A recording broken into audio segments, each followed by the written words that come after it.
Estamos começando mais um Direto de Brasília, que é o jornalismo levado a sério. Olá, Campbell. Olá, Voit. E o nosso Direto de Brasília você pode assistir através dos canais do Grupo KTV, pelo nosso site www.diretodebrasilia.com.br e por todas as demais mídias sociais. Vamos conferir agora como está o tempo aqui em Brasília, o que o INMET, o Instituto Nacional de Meteorologia, traz para hoje.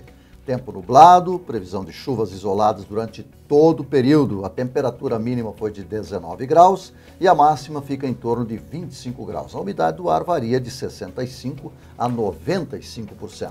Vamos ver então o que circula hoje nas mídias e também nos jornais. Presidente Bolsonaro acena com diálogo para Rodrigo Maia e o Congresso. O objetivo é apagar o fogo e criar um centro de atenção na paz e na previdência, foi o que pregou o presidente. O ministro da Economia, Paulo Guedes, volta ao Congresso hoje. O ministro vai à Comissão de Constituição e Justiça tirar dúvidas dos deputados para que a reforma comece a tramitar. Michel Temer sai da cadeia. Juiz da segunda vara liberta o ex-presidente e mais Moreira Franco, Coronel Lima e 5 outros que foram presos semana passada, acusados de formação de quadrilha e corrupção. A medida é liminar e o Ministério Público vai pedir o seu cancelamento. O Ministério Público também quer prisão domiciliar de Temer com uso de tornozeleira. O Ministério da Educação volta atrás da decisão de não avaliar a alfabetização. A medida provocou muitas reações. Uma secretária do MEC pediu demissão. Ministério da Justiça, o ministro da Justiça, Sérgio Moro, recebeu sugestão para levar o pacote anticrime primeiro no Senado. Na semana passada, o presidente da Câmara teceu duras críticas ao ministro. Proposta de diálogo entre os dois já está sendo trabalhada por aliados. Agora nós vamos para um pequeno intervalo. Depois vamos falar sobre transporte aéreo regional, pistas precárias, improvisadas e a situação do deslocamento pelo interior do país, principalmente em áreas indígenas. O nosso convidado é o comandante Paulo Fernandes. Aguarde só um instante.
O Direto de Brasília está recebendo hoje o comandante e piloto Paulo Fernandes, um dos grandes especialistas em transporte aéreo regional, principalmente em áreas indígenas. Ele chegou a preparar um plano para melhorar uma situação que é muito séria. Pistas clandestinas, outras sem autorização de funcionamento e daí para frente. Comandante Paulo, uma satisfação tê-lo aqui no Direto de Brasília. Também é uma satisfação, é um prazer. E obrigado a todos também e ao grande público também que acompanha os senhores. Comandante Paulo, o senhor pode nos falar um pouquinho sobre a sua experiência, não só como piloto, mas também sobre o tempo em que o senhor passou lá na FUNAI. Recentemente, inclusive, subiu um avião que transportava uma família indígena. Qual é essa situação que o senhor conhece muito bem sobre pistas, sobre transporte aéreo regional e nestas condições mais difíceis que é a grande extensão brasileira? Eu vim para a Amazônia, meu pai foi militar e ele foi para lá na época com a antiga aeronave Douglas DC-3 para desbravar a Amazônia, tínhamos o Catalina. Na época ainda tive a oportunidade de conhecer os grandes brigadeiros que passaram lá, como o Brigadeiro Rodopiano, Brigadeiro Camarão e outros. Lá nós tínhamos o projeto Radan, Nós tínhamos o CAN que operava, que esses com o tempo foram... Correio Aéreo Nacional. Sim, senhor. E eu me brevetei lá mesmo no Aeroclube do Pará, fui da primeira turma do novo aeroporto e sempre fui apaixonado pela Amazônia, cheguei a ter experiência na aviação de governo de estado do Pará e também voei nas regionais Brasil Central, logo depois que foi implantado, e também na TABA, que voava em 52% do país, na Amazônia legal toda, e lá me deu alguma experiência, né, assim, propriamente do que são as dificuldades, que parece que nós temos dois Brasil, né? Com certeza. Um Brasil com umas dificuldades completamente diferentes das dificuldades do Sul. E que eu sempre digo que é um povo do Norte, né, que merece não ser tratado como criança, mas um carinho especial em função da nossa dificuldade de logística. Então, o meio aéreo ainda será muito utilizado em função da falta de estradas na região, né? E a carência da necessidade de auxílio ao indígena muitas vezes se pauta na inoperância em manutenção de pistas das áreas indígenas. Sim. Comandante, a Brascota, que o senhor preside, ela usa um modelo cooperativo. Como é que realiza essa cooperação, essa cooperativa? A Brascota veio de uma ansiedade de alguns tripulantes com grande expertise, desejando ter seu próprio negócio, porque nós viemos recentemente de grandes perdas de empresas aéreas como Varig, VASP, TAM, e juntamos um grupo... Transbrasil? Sim, senhor, Transbrasil. A TAM não, a Transbrasil. A TAM também que passou por... já é uma companhia internacional, né? Sim. A Transbrasil. E nós optamos por um modelo novo, que é o primeiro no mundo, que é um modelo cooperativado de transporte aéreo, né? E nesses 3, 4 anos que estamos na estrada, já tivemos reconhecimento praticamente no mundo todo. Ano passado tivemos uma oportunidade de participarmos na Europa, no maior congresso de aviação, como um dos modelos de revelação, como uma startup no mundo da aviação, né? Tivemos na China, tivemos nos Estados Unidos, tivemos no Oriente Médio, temos estado pelo Brasil. Nós nascemos da necessidade do agronegócio, que é o que impulsiona o país, de poder usar um modal aéreo em produtos produzidos através do agronegócio que tenham um grande valor agregado, como flores, como perecíveis de petrolina que chegam na Europa. Frutas, né? Frutas, sim, senhor, que acabamos, se não me engano, há pouco tempo tivemos quase 400 voos fretados para a Europa. E estão sendo utilizados para aeronaves estrangeiras. Então, essa capacidade de lucro, que faz muitas vezes decrescer a capacidade competitiva em função do nosso preço elevado, em função do transporte, foi que nos deu essa oportunidade de entrarmos nesse filão de mercado, mas já agora no modelo rodoaéreo. Pois é, eu gostaria que o senhor explicasse para nós como é que funciona esse sistema. Porque o avião tem determinados pontos para colher esse material. Como é que é feita essa integração, o aéreo e o terrestre? A nossa condição é que o avião vai aonde o caminhão não vai, ou numa forma diferente, mais rápido, mantendo a refrigeração. E o veículo rodoviário acaba chegando talvez mais lento e com um preço menor. Mas há mercados que sim, que aceitam pagar essa diferença. Então, nossa intenção hoje como nós temos uma grande gama de cooperativas espalhadas pelo país, aproximadamente 1.400 cooperativas de transporte. Dentro das 100 maiores transportadoras, nós temos as 4 maiores, são cooperativas. Nós temos como a Copicarga, que tem praticamente 2.000 caminhões, e através de aplicativo, nós faríamos o recebimento dessa carga que pode vir pelo cooperativado no modelo rodoviário e aéreo nos passando, e eles tendo uma previsão de que dia, que hora estaríamos passando pelos aeroportos. E assim como nós pousássemos também, essas cooperativas interessadas na região, usando um aplicativo com um modelo de economia compartilhada, né, pudesse fazer essa distribuição no menor custo para todos também. Que produto vocês mais transportam?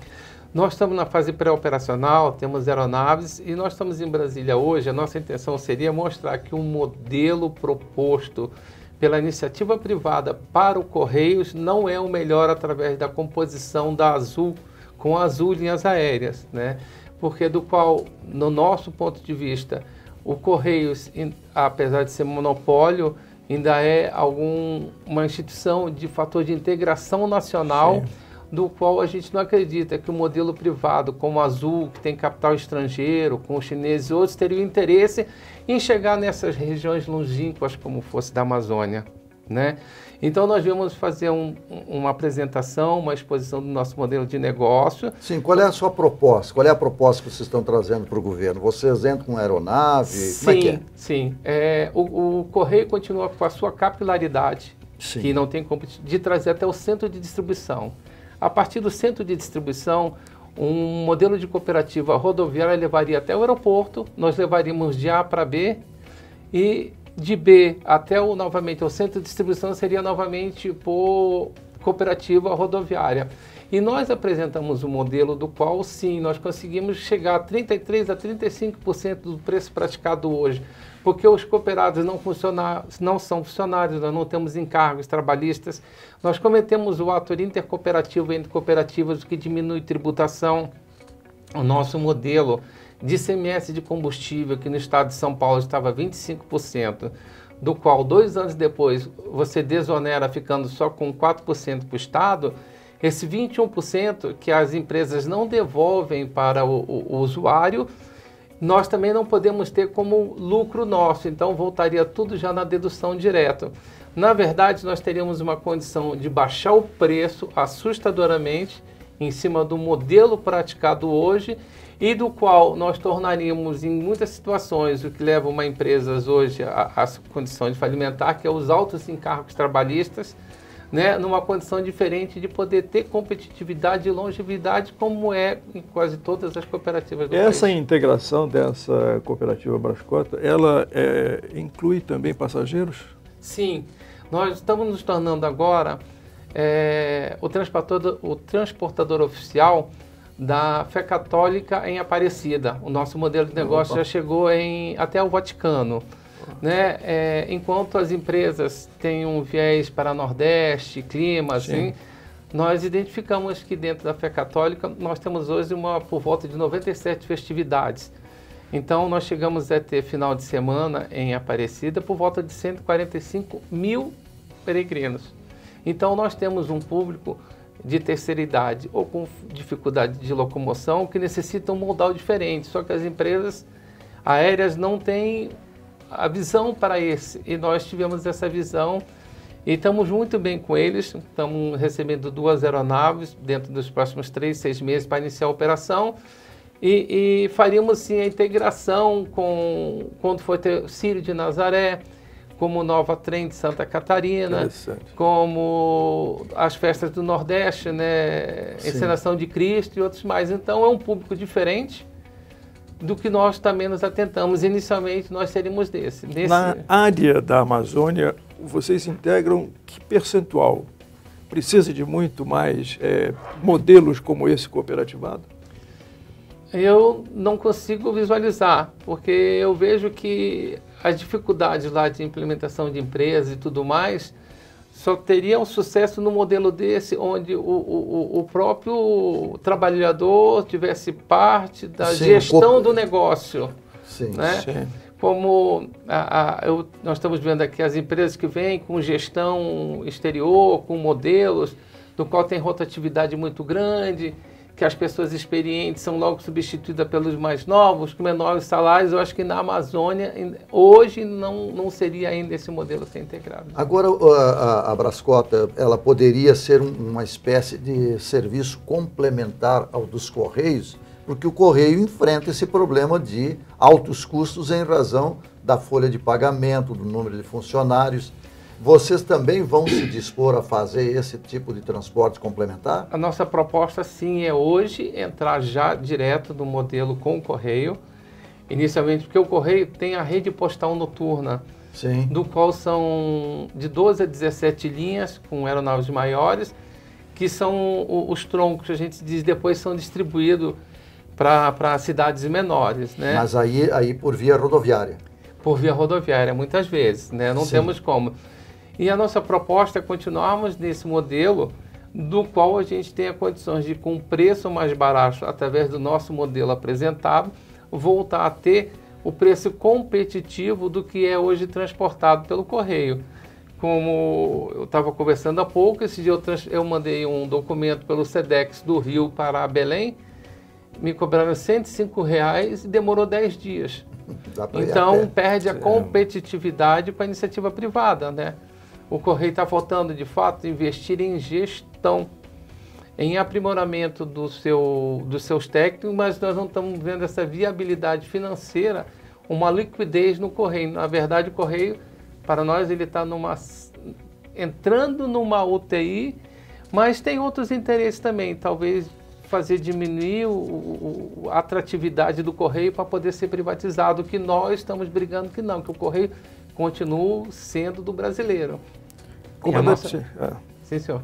Comandante Paulo, a área indígena, né? Os índios também participam, utilizam pelo menos desse tipo de transporte? Sim, senhor. A FUNAI necessita de compor com a FUNASA para assistência médica com o Ministério da Educação e outros mais. Então, a nossa intenção é, como essas instituições acabam fazendo licitação todas adversas, se for centralizado para o correio, que é um transportador, essa carga chegaria pelas unidades do correio para ser transportado até a aldeia indígena. Para isso, a FUNAI extinguiu seu serviço de transporte aéreo por falta de capacidade de contratação de pilotos, mas nós estamos apresentando um modelo alternativo do qual é o melhor e mais barato, sem encargo, sem problema nenhum. Então a gente voltaria a dar uma assistência hoje ao índio, e nessas idas e tudo mais nós temos uma capacidade hoje de aproximadamente 1.100 pistas, 600 perderam homologação e registro, da gente trabalhando novamente e fazer...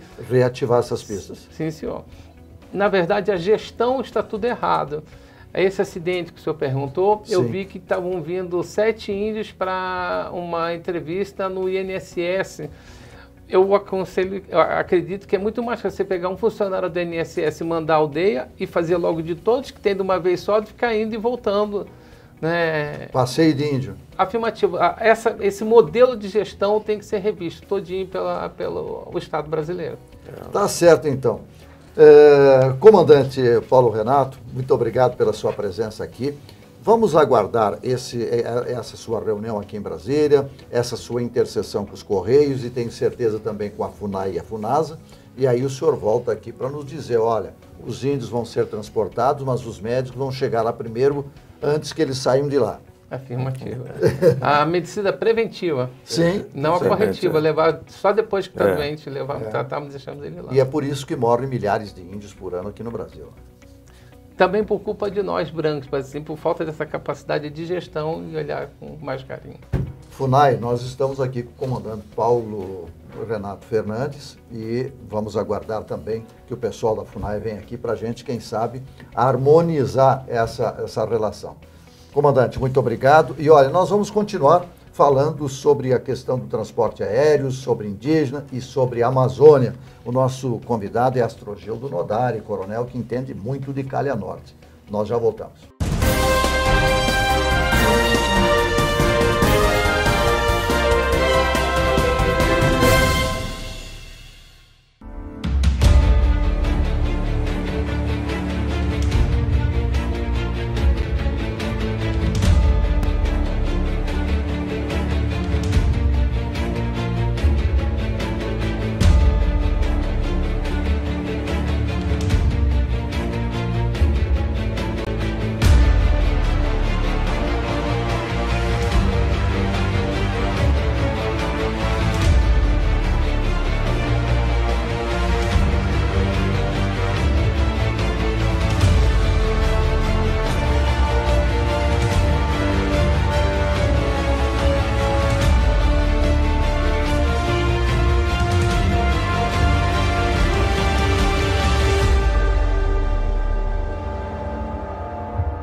Estamos voltando com o nosso Direto de Brasília e agora nós vamos voltar a tratar da questão aérea, da questão da Amazônia e principalmente uma situação que é desconhecida. Como surgiram os estados e como é que eles sobreviveram naquela região que é inóspita. O general Avena esteve aqui contando como é que levava o transporte para essas cidades, como construía as rodovias. E hoje nós estamos recebendo aqui o tenente-coronel aviador Astrogildo Nodari, que conhece muito bem aquela região, e ele foi chamado para trabalhar com o então governador Brigadeiro Otomar. E, coronel, é uma satisfação recebê-lo aqui no nosso Direto de Brasília. Eu agradeço a oportunidade aos senhores e a todos que estão nos ouvindo pelo Brasil inteiro. O que eu posso falar mais é sobre a questão logística de alimentação em Roraima, que foi similar ao mesmo problema que o general Avena e o general Heleno, concomitantemente ao governo do Brigadeiro Otomar em Roraima, encontraram. A alimentação chegando ao consumidor daquela região, urbano ou rural, por um preço extremamente elevado, como se estivesse chegando pelo porão dos aviões da Varig, como era na década de 70. Era muito cara a alimentação. O tomate, a laranja, o pimentão chegava, tanto em Manaus como em Boa Vista, pelo porão da Varig, da Transbrasil e da VASP. Então imagina que esse preço era pelo menos 10 vezes mais caro e nós precisamos dar solução para aquela questão do custo da alimentação do povo da região. E Roraima ainda era um território, né? Na época. Então, quer dizer, já existia uma agricultura assim familiar, né? As pessoas pegavam da floresta, não tinha tecnologia, não tinha produtor, né? Para produzir alimentos para a população que estava chegando ali, né? Porque ela cresceu bastante. A produção de Roraima, enquanto território, era a produção da autoalimentação do caboclo, que plantava, do indígena. Quando eu falo caboclo, é a mescla do homem branco, do homem europeu com o indígena. Eles produziam para eles mesmos, eles não tinham noção de empreendedorismo nenhuma. Produção de consumo. Produção de consumo, a prática milenar do indígena.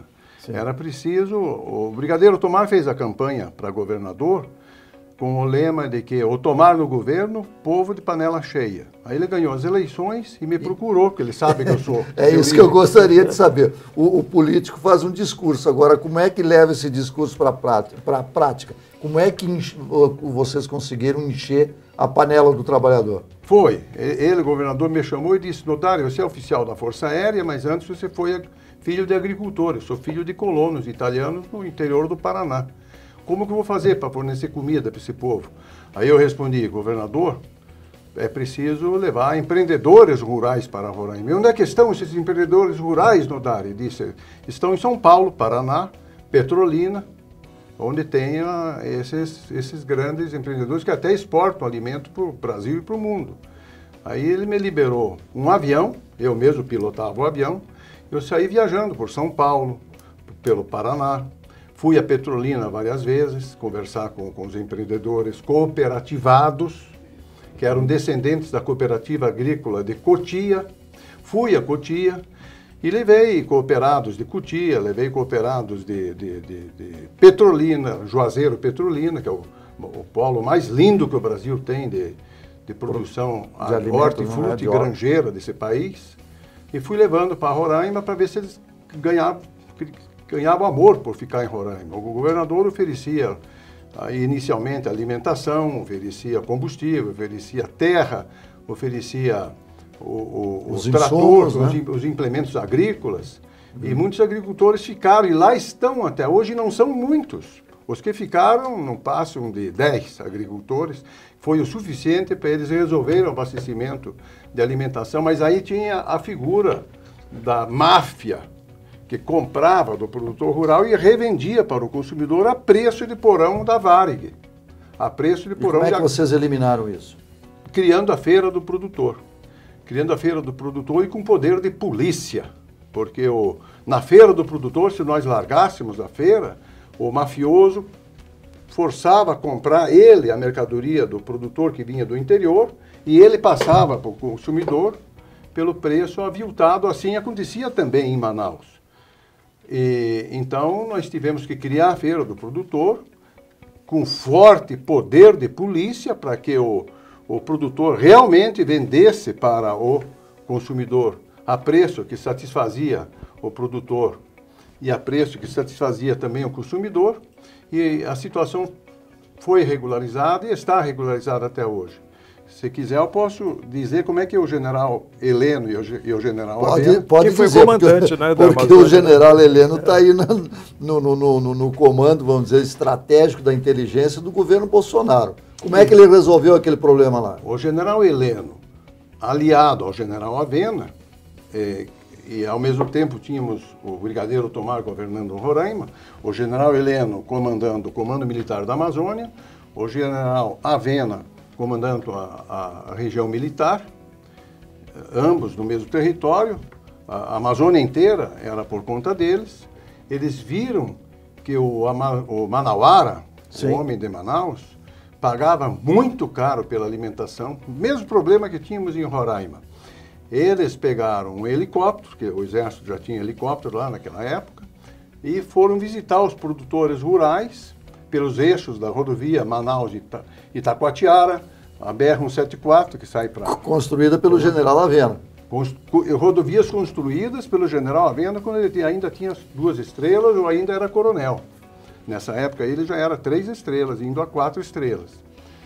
E eles visitaram os produtores e deram garantia aos produtores que eles se unissem em cooperativas e abriram um pavilhão do CIGS, do Centro de Instrução de Guerra da Selva. Eles fizeram um trabalho heróico. Eles abriram o pavilhão do Centro de Instrução de Guerra na Selva e os produtores vieram e expuseram seus produtos na primeira vez para a comunidade militar e logo em seguida para toda a comunidade. E aí era muita gente dentro do quartel, dentro do SIGS. Eles fizeram um trabalho junto com o prefeito, com o governo local e criaram um pavilhão do produtor, a Feira do Produtor, a Feira do Produtor Rural, combatendo a máfia dos atravessadores e criando o cooperativismo rural. Foi um trabalho lindo, lindo, lindo. Isso aí faz parte de uma prática nossa, militares, chamada estratégia da resistência. O nosso exército é muito esparso, nossas forças armadas são muito esparsas dentro da Amazônia. A Amazônia é muito grande. Se imagine um navio dos Mariners, uma força armada poderosa desembarcando na Amazônia. Nós não temos condições bélicas de enfrentar uma grande força armada, de enfrentar Buenos Aires. Então, teve que ser implantada a estratégia da resistência, ou seja, as forças armadas têm que necessariamente conquistar o amor da população. O Coronel Dadari, o programa Calha Norte, que é um programa para desenvolvimento e defesa militar, ele está incluído nessa... Ou esse projeto está, esse programa está incluído? Ele começou em 85, né? Começou, isso. A senadora Marluce Pinto, esposa do então brigadeiro Tomar, que já é falecido, ela era deputada quando ela presidiu comissões como deputada e depois como senadora da Calha Norte. A Calha Norte deve um busto à senadora Marluce Pinto. E nós interagíamos muito. Eu ainda era major da ativa da Força Aérea, eu assessorava nas horas de folga da minha lida militar, eu assessorava a senadora nessa questão da Calha Norte, e isso tudo que eu acabei de falar, da máfia, dos atravessadores, tudo isso, buscando o bem-estar do homem da Amazônia, tudo tem a ver com a Calha Norte, que nada mais é que a margem esquerda do Rio Amazonas. É, com Solimões, né? Onde hoje tem uma organização AAA, que pretendem interesses completamente estranhos aos interesses nacionais, pretendem fazer um corredor, começando aqui na Baía do Marajó, atravessando o Brasil, sem nenhum vínculo com o poder nacional brasileiro. Então, a Calha Norte é uma política de defesa da margem direita do Rio Amazonas, que tende a ficar esquecida, como sempre foi esquecida pelo Brasil inteiro. Como é que vocês resolveram, como é que o senhor constatou a situação dos garimpeiros, que é outro problema sério naquela região? Os garimpeiros, eles têm um ímpeto de aventura muito grande. A gente pode comparar os garimpeiros com com a ocupação do oeste nos Estados Unidos, que o povo foi avançando em direção ao Pacífico. E aqui com relação aos bandeirantes. Lá teve grandes conflitos com os indígenas, que não são páginas lindas da história de jeito nenhum. E aqui no Brasil, o garimpeiro, ele não tem. Ele em si não tem conflito com o indígena. Mas o garimpeiro, quando ele entra na floresta, ele tem na cabeça que a floresta não pertence a ninguém, é do primeiro que chega. Não tem nem fronteira de país. E nisso nós tivemos até grandes conflitos com as Farc da Colômbia, que foi muito difícil expulsarmos as Farc da cabeça do cachorro lá no norte do estado do Amazonas. E o garimpeiro que está espalhado pelas regiões auríferas da Amazônia, e que também tem outros tantos minerais, como o nióbio, por exemplo, eles precisam serem lembrados. Eles estão se unindo em cooperativas. A cooperativa é a solução para o garimpeiro da Amazônia. Graças a Deus, eles estão conscientes disso, que eles têm que ser cooperativados. E o garimpeiro tem que fazer aliança com o indígena. O indígena tem que separar, temos que parar de ver o indígena, eu prefiro chamar indígena do que índio, porque índio pode ser filho da Índia, né? O indígena é o habitante tradicional milenar do interior do Brasil. Ele tem que deixar de ser tratado como bichinho de estimação, como querem as ONGs estrangeiras e organizações estrangeiras que têm interesses completamente diferentes dos nossos interesses nacionais. Nós temos que assumir isso de frente, que está esquecido sempre, desde 1889, desde o Brasil Império, isso esteve esquecido e esquecido está até hoje. Agora que o general Heleno e o general Santos Cruz estão dando atenção máxima a esse tipo de assunto na Amazônia, graças a Deus. A questão é que a Amazônia é uma riqueza imensa e que interessa internacionalizá-la, né? Interessa internacionalizá-la, como sempre interessou, sempre tivemos pressões, repito, desde o tempo do Brasil Império, desde o tempo da colônia, nós tivemos problema na Amazônia. Não se pode tapar o sol com a peneira que os portugueses arrendaram a Amazônia para os ingleses, onde houve o acidente do navio Brigue Palhaço, que deu origem à Revolução Cabana em Belém, que morreram 300 brasileiros, caboclos, morenos, dentro do porão de um navio de ferro, de um tenente inglês fundeado perto de Belém, morreram sufocados, que ele fechou no porão como castigo, eles morreram sufocados, jogou pasadas de cal em cima dos nossos cabanos. São as nossas histórias obscuras. Né? São as histórias obscuras que nós estamos contando aqui abertamente. Tenente Coronel Aviador Astrogildo Nodari, muito obrigado pela sua presença aqui, por essa verdadeira aula de história real do nosso Brasil. Vamos voltar outras vezes para a gente contar essa história de como o Brasil precisa cuidar melhor das suas fronteiras e principalmente da Amazônia. Muito obrigado, Coronel, pela sua presença aqui. Eu que agradeço aos senhores e todos aqueles que se interessam pelo tema da Amazônia. Eu não sou amazônico, eu sou amazônida.